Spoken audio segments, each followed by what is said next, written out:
விதைகள் இருக்குல்ல, விதைகள், மரங்கள் வளரக்கூடிய விதைகள், அதில் 80 விழுக்காடு பறவைகளால் தின்று தீர்க்கப்படுகிறது.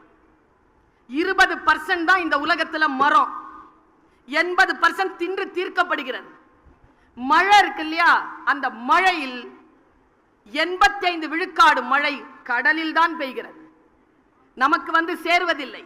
இது எல்லாம் லா ஆஃப் வேஸ்ட் எனர்ஜி.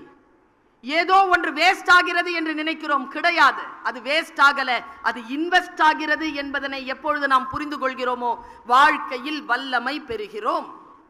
நமக்கு பல நேரங்களில் உடனடியாக இந்த இன்ஸ்டன்ட்டை கண்டுபிடிச்சவனை என்ன பண்றதுன்னு தெரியல. காஃபி போடணும்னா ஒரு 40 நிமிஷம் ஆகுங்க. காஃபி ஃபில்டர் போடணும்னா ஒரு 40 நிமிஷம் ஆகும். இப்ப என்ன ஆயிடுச்சு, எல்லாம் இன்ஸ்டன்ட். சமைக்கணும் அப்படின்னா ஒரு 45 நிமிஷம் ஆகும். 40 நிமிஷம் சாப்பிட்டு